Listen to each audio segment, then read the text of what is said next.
प्राचीन भारत का इतिहास। अब हम इस टॉपिक को शुरू करेंगे। प्राचीन भारत के इतिहास से जुड़े सभी इम्पोर्टेंट क्वेश्चंस को इस वीडियो में अपन सोल्व करेंगे। तो दोस्तों स्टार्ट करते हैं। प्राचीन भारत के इतिहास का सबसे फर्स्ट क्वेश्चन है एंशिएंट इंडियन हिस्ट्री का। प्राचीन काल में स्रोत सामग्री लिखने के लिए प्रयुक्त भाषा थी। तो दोस्तों प्राचीन भारत में जो स्रोत सामग्री लिखने के लिए जो प्रयुक्त भाषा थी वो भाषा थी संस्कृत। ए ऑप्शन इस क्वेश्चन में करेक्ट होगा। अगला अपना प्रश्न है पुरालेख विद्या का अभिप्राय क्या है। तो दोस्तों पुरालेख विद्या का अभिप्राय है शिलालेखों का अध्ययन। बी ऑप्शन इस क्वेश्चन में करेक्ट होगा।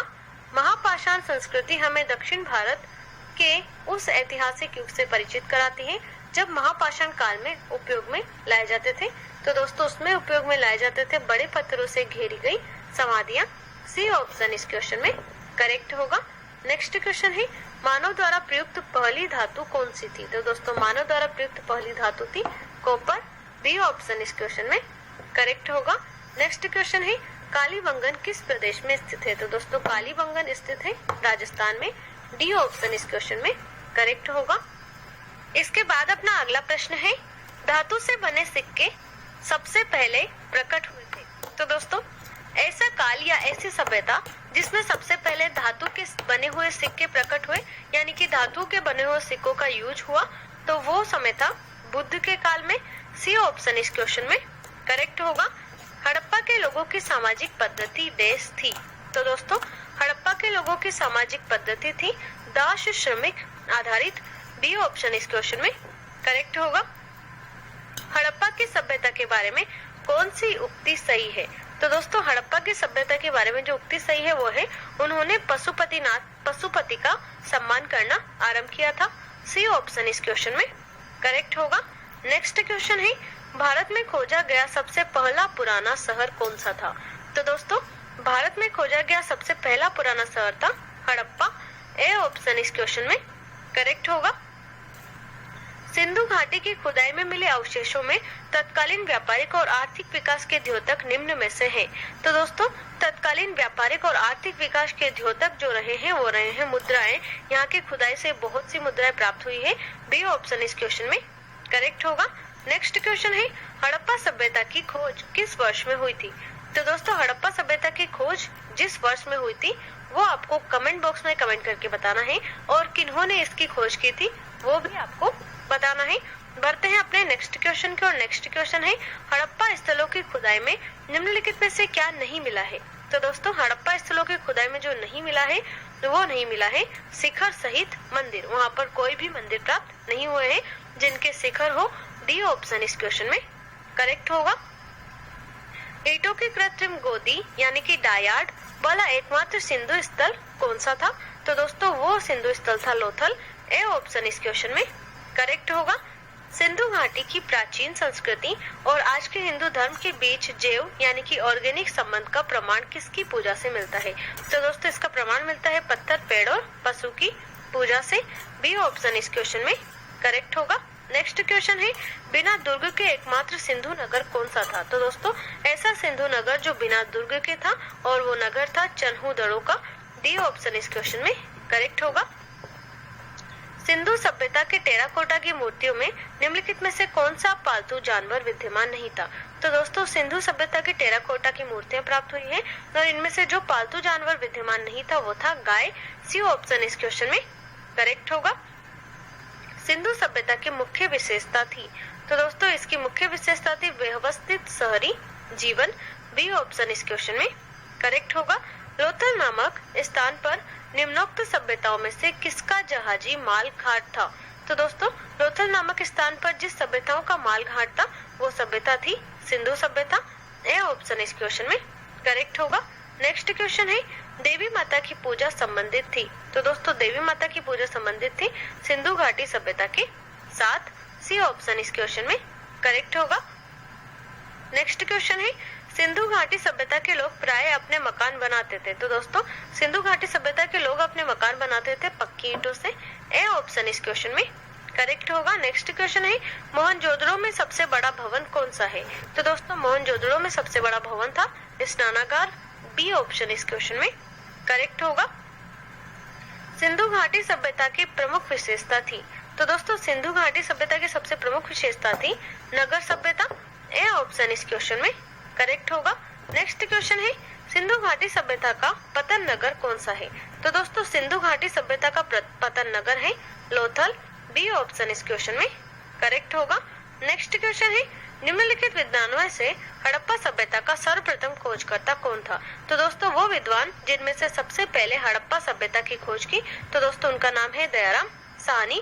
डी ऑप्शन इस क्वेश्चन में करेक्ट होगा। अगला प्रश्न है निम्नलिखित में से किस द्रव्य का उपयोग हड़प्पा काल की मुद्राओं के निर्माण में मुख्य रूप से किया गया? तो दोस्तों वो द्रव्य था टेराकोटा, जिसका उपयोग सर्वप्रथम मूर्तियों के निर्माण में, मुद्राओं के निर्माण में किया गया। ए ऑप्शन इस क्वेश्चन में करेक्ट होगा। निम्नलिखित में से कौन हड़प्पा संस्कृति के अध्ययन के साथ संबंध नहीं है? तो दोस्तों वो है पीएस वत्स, जो हड़प्पा सभ्यता संस्कृति के अध्ययन के साथ संबंधित नहीं है। डी ऑप्शन इसमें करेक्ट होगा। नेक्स्ट क्वेश्चन है हड़प्पा सभ्यता किस युग की थी? तो दोस्तों हड़प्पा सभ्यता थी कांस्य युग की। ए ऑप्शन इस क्वेश्चन में करेक्ट होगा।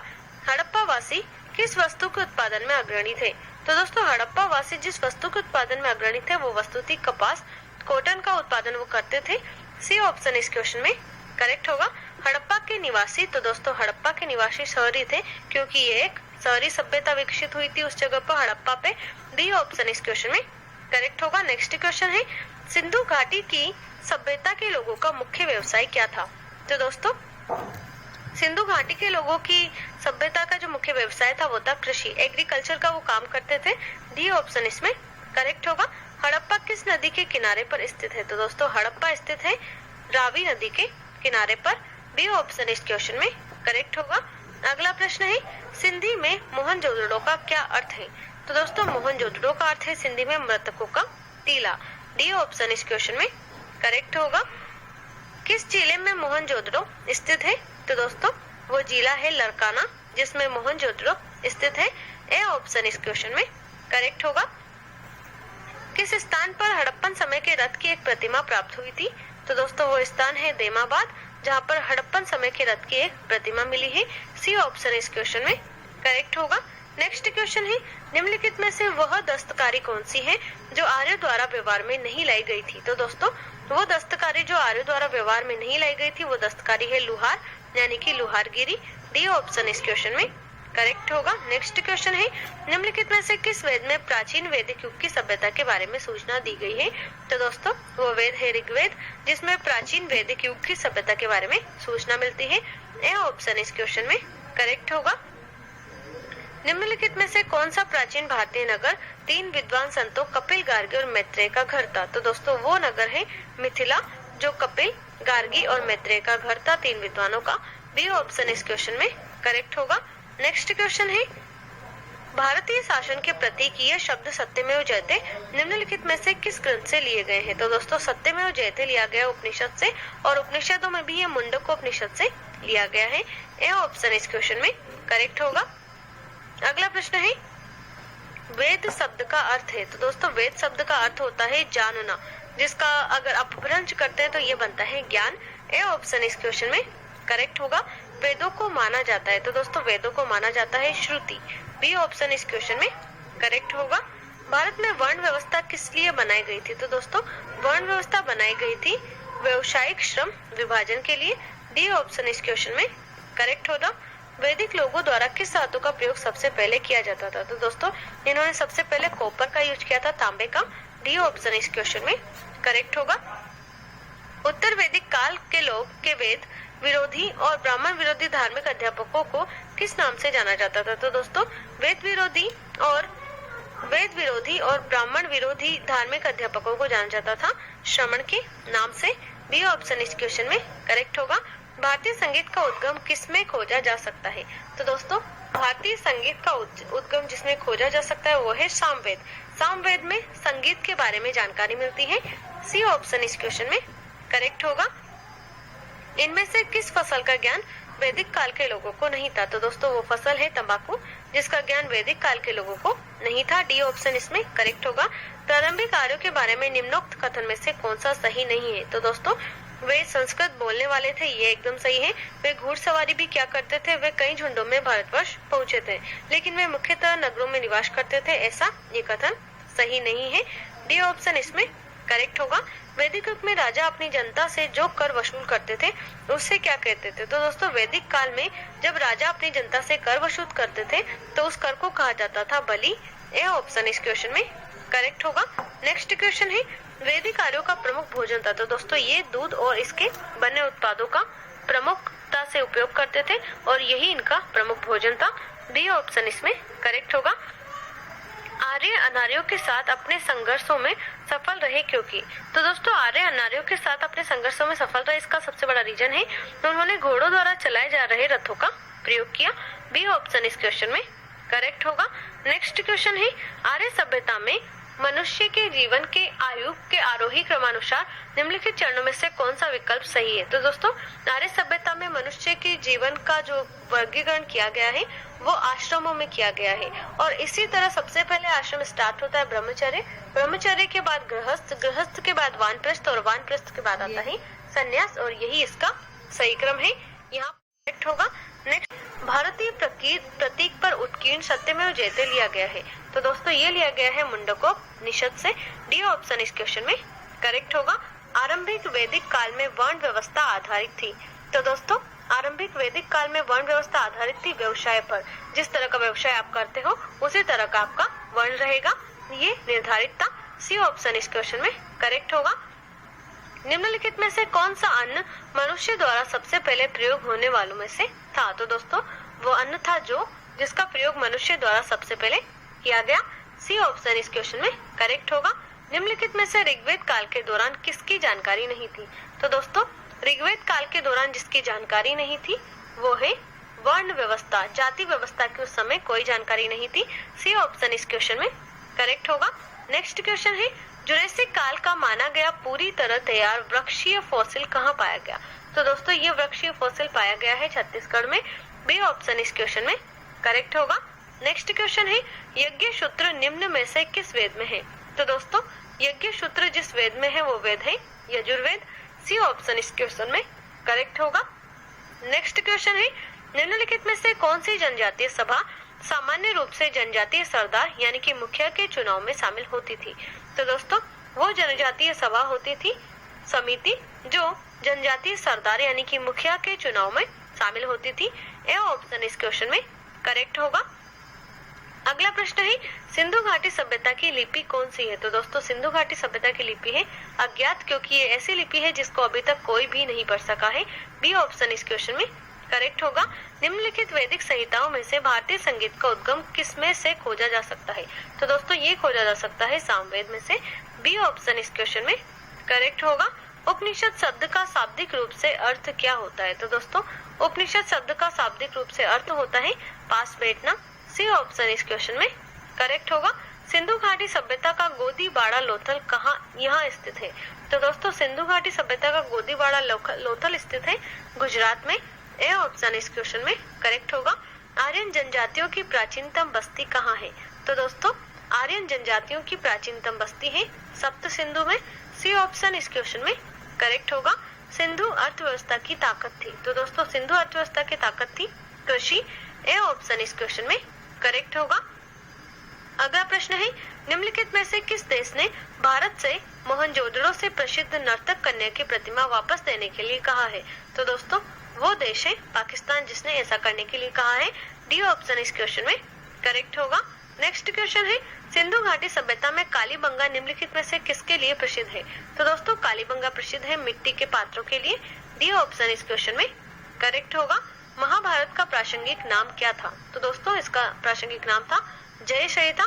जय हुआ इसका नाम, फिर हुआ भारत और फिर इसका नाम पड़ा महाभारत, क्योंकि इसमें। अगला क्वेश्चन है निम्नलिखित वैदिक संहिताओं में से भारतीय संगीत का उद्गम किस में से खोजा जा सकता है? तो दोस्तों वो खोजा जा सकता है सामवेद में से। डी ऑप्शन इसमें करेक्ट होगा। जिस मनीषी यानी कि पंडित ने दक्षिण भारत का वर्गीकरण किया कौन थे? तो दोस्तों दक्षिण भारत का वर्गीकरण करने वाले मनीषी थे अगस्त्य। सी ऑप्शन इस क्वेश्चन में करेक्ट होगा। नेक्स्ट क्वेश्चन है सिंधु घाटी का कौन सा एक स्थल पाकिस्तान में है? तो दोस्तों वो स्थल है हड़प्पा जो पाकिस्तान में है। डी ऑप्शन इस क्वेश्चन में करेक्ट होगा। प्राचीनतम भारतीय सभ्यता का नाम बताइए। तो दोस्तों प्राचीनतम भारतीय सभ्यता है सिंधु घाटी सभ्यता। ए ऑप्शन इस क्वेश्चन में करेक्ट होगा। नेक्स्ट क्वेश्चन है विषम शब्द ज्ञात कीजिए। तो दोस्तों यहाँ पर देखिए सामवेद, यजुर्वेद, विष्णु पुराण और ऋग्वेद। तो दोस्तों यहाँ पर विष्णु पुराण जो है, क्योंकि सामवेद, यजुर्वेद और ऋग्वेद ये तीनों वेद हैं, लेकिन विष्णु पुराण एक पुराण है, इसलिए ये विषम शब्द है। सी ऑप्शन इसमें करेक्ट होगा। विशाल स्नानागार यानी कि ग्रेट बाथ कहाँ मिला था? तो दोस्तों ये मिले थे मोहनजोदड़ो में। डी ऑप्शन इस क्वेश्चन में करेक्ट होगा। सिंधु घाटी की सभ्यता के लोग किसकी पूजा करते थे? तो दोस्तों सिंधु घाटी की सभ्यता के लोग पूजा करते थे पशुपति की। डी ऑप्शन इस क्वेश्चन में करेक्ट होगा। निम्नलिखित में से कौन एक सिंधु घाटी की सभ्यता के खोज करता थे? तो दोस्तों सिंधु घाटी की सभ्यता के खोज करता थे दयाराम साहनी। बी ऑप्शन इस क्वेश्चन में करेक्ट होगा।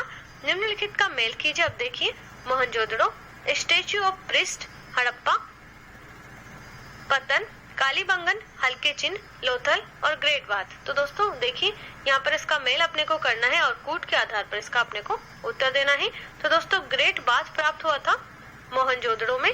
इसके साथ ही हड़प्पा में प्राप्त हुए हल्के चिन्ह और कालीबंगन में प्राप्त हुआ स्टेच्यू ऑफ प्रिस्ट और लोथल में प्राप्त हुए पतन। यहाँ पर ये जो ऑप्शन दिए हुए हैं वो सब गलत है। नेक्स्ट क्वेश्चन की ओर बढ़ते हैं। नेक्स्ट क्वेश्चन है उपनिषद क्या था? उपनिषद क्या है? तो दोस्तों उपनिषद है हिंदू दर्शन का स्रोत। सी ऑप्शन इस क्वेश्चन में करेक्ट होगा। नेक्स्ट क्वेश्चन है कौन सा वेद धार्मिक अनुष्ठानों से संबंध रखता है? तो दोस्तों वो वेद है यजुर्वेद जो धार्मिक अनुष्ठानों से संबंध रखता है। नेक्स्ट क्वेश्चन है निम्नलिखित में से किस वेद में जादू, चमत्कार तथा मंत्र दिए गए हैं? तो दोस्तों वो वेद है अथर्ववेद जिसमें जादू, चमत्कार तथा मंत्र दिए गए हैं। डी ऑप्शन इसमें करेक्ट होगा। सिंधु घाटी सभ्यता में बृहत स्नानागार का विशाल स्नान घर निम्नलिखित में से किस नगर में पाया गया? तो दोस्तों ये पाया गया मोहनजोदड़ो में। बी ऑप्शन इस क्वेश्चन में करेक्ट होगा। सिंधु घाटी सभ्यता में धोलावीर निम्नलिखित में से किसके लिए प्रसिद्ध है? तो दोस्तों धोलावीर प्रसिद्ध है जल संरक्षण के लिए। सी ऑप्शन इस क्वेश्चन में करेक्ट होगा। नेक्स्ट क्वेश्चन है ऋग्वेद में सबसे प्रमुख देवता कौन है? तो दोस्तों ऋग्वेद में प्रमुख देवता की अगर बात की जाए तो ऋग्वेद में सबसे प्रमुख देवता है इंद्र। ए ऑप्शन इस क्वेश्चन में करेक्ट होगा। गौतम बुद्ध ने महापरिनिर्वाण कहाँ लिया था? तो दोस्तों गौतम बुद्ध ने महापरिनिर्वाण लिया था कुशीनगर में। बी ऑप्शन इस क्वेश्चन में करेक्ट होगा। अगला प्रश्न है मोहनजोदड़ो और हड़प्पा के अवशेष संकेत देते हैं कि ये शानदार और योजनागत अच्छी तरह से बनाई गई थी। तो दोस्तों ये एक अच्छी तरह से बनाई गई व्यापारिक नगरें थी। सी ऑप्शन इस क्वेश्चन में करेक्ट होगा। नेक्स्ट क्वेश्चन है वैदिक काल में 8 प्रकार के विवाह प्रचलित थे, इनमें से प्रेम विवाह कौन सा था? तो दोस्तों प्रेम विवाह था गंधर्व विवाह। इसे वैदिक काल में प्रेम विवाह को गंधर्व विवाह के नाम से जाना जाता था। बी ऑप्शन इस क्वेश्चन में करेक्ट होगा। सिंधु घाटी सभ्यता में लोथल निम्नलिखित में से किसके लिए प्रसिद्ध था? तो दोस्तों लोथल प्रसिद्ध था बंदरगाहों के लिए। बी ऑप्शन इस क्वेश्चन में करेक्ट होगा। नेक्स्ट क्वेश्चन है निम्नलिखित में से कौन सा वेद वेद त्रय का भाग नहीं है? तो दोस्तों वेद त्रय का जो भाग नहीं है वो वेद है अथर्ववेद, ऋग्वेद, यजुर्वेद और सामवेद। इनको वेद त्रय के नाम से जाना जाता है, अथर्ववेद को नहीं जाना जाता है। डी ऑप्शन इस क्वेश्चन में करेक्ट होगा। हड़प्पा स्थल मांडा किस नदी के किनारे स्थित था? तो दोस्तों हड़प्पा स्थल मांडा स्थित था चेनाब नदी के किनारे। ए ऑप्शन इस क्वेश्चन में करेक्ट होगा। किस नदी के निकट ऋग्वेद सभ्यताएं सबसे अधिक स्थित थी? तो दोस्तों वो नदी है सरस्वती जिसके निकट ऋग्वेद सभ्यताएं सबसे अधिक स्थित थी। बी ऑप्शन इस क्वेश्चन में करेक्ट होगा। निम्नलिखित में से किस हड़प्पा केंद्र के बारे में माना जाता है कि मेसोपोटामिया के साथ सीधा समुद्र व्यापार था? तो दोस्तों वो हड़प्पा सभ्यता है लोथल जिसके बारे में ऐसा माना जाता है। बी ऑप्शन इस क्वेश्चन में करेक्ट होगा। नेक्स्ट क्वेश्चन है ऋग्वेद का कौन सा मंडल पूर्णतः सोम को समर्पित है? तो दोस्तों ऋग्वेद का वो मंडल है नौवां मंडल जिसमें केवल सोम के बारे में ही वर्णित है, पूर्णतः सोम को समर्पित है। सी ऑप्शन इस क्वेश्चन में करेक्ट होगा। भारत का कौन सा क्षेत्र एक समय अवंतिका के नाम से जाना जाता था? तो दोस्तों वो क्षेत्र है मालवा जिसे प्राचीन समय में अवंतिका के नाम से जाना जाता था। डी ऑप्शन इस क्वेश्चन में करेक्ट होगा। नेक्स्ट क्वेश्चन है निम्नलिखित में से किस हड़प्पा कालीन स्थल से हाल का टेराकोटा प्राप्त हुआ? तो दोस्तों वो हड़प्पा कालीन स्थल है बनवाली जहां से हाल का टेराकोटा प्राप्त हुआ है। बी ऑप्शन इस क्वेश्चन में करेक्ट होगा। अपना नेक्स्ट क्वेश्चन है निम्नलिखित में से वह शासक कौन था जिसने राज सिंहासन पर बैठने के लिए अपने पिता बिंबिसार की हत्या कर दी थी? तो दोस्तों वो है अजातशत्रु। बी ऑप्शन इस क्वेश्चन में करेक्ट होगा।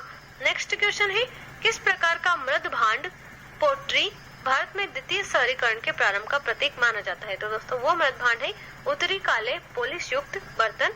बी ऑप्शन इस क्वेश्चन में करेक्ट होगा। नेक्स्ट क्वेश्चन है, राजस्थान में माउंट आबू पर दिलवाड़ा मंदिरों का निर्माण निम्नलिखित में से किस धर्म के अनुयायियों द्वारा किया गया था? तो दोस्तों ये किया गया था जैन धर्म के अनुयायियों द्वारा। बी ऑप्शन इस क्वेश्चन में करेक्ट होगा। नेक्स्ट क्वेश्चन है, जैनियों के पहले तीर्थंकर कौन थे? तो दोस्तों उनका नाम है पार्श्वनाथ, जो जैनियों के प्रथम तीर्थंकर थे। बी ऑप्शन इस क्वेश्चन में करेक्ट होगा। त्रिपिटक धार्मिक ग्रंथ है? तो दोस्तों त्रिपिटक धार्मिक ग्रंथ है बौद्धों का। बी ऑप्शन इस क्वेश्चन में करेक्ट होगा। नेक्स्ट क्वेश्चन है, महावीर की माता कौन थी? तो दोस्तों महावीर की माता थी त्रिशला। बी ऑप्शन इसमें करेक्ट होगा। निम्नलिखित में से जैन धर्म का कौन सा त्रिरत्न नहीं है? तो दोस्तों जैन धर्म का त्रिरत्न में शामिल नहीं है सही दृष्टि, सही विश्वास, सही ज्ञान और सही आचरण। ये जैन धर्म के त्रिरत्नों में शामिल है, सही दृष्टि नहीं है। सी ऑप्शन इस क्वेश्चन में करेक्ट होगा। नेक्स्ट क्वेश्चन है, जैन धर्म तथा बौद्ध धर्म दोनों ही निम्नलिखित में से किसमें विश्वास नहीं करते? तो दोस्तों जैन धर्म और बौद्ध धर्म जिसमें विश्वास नहीं करते हैं, ये सभी में वो विश्वास करते हैं। यजन में, मुक्ति में, जाति व्यवस्था में, कर्म कांड में, इन सभी में वो विश्वास करते हैं। तो दोस्तों यहाँ पर सारे ही ऑप्शंस सही है।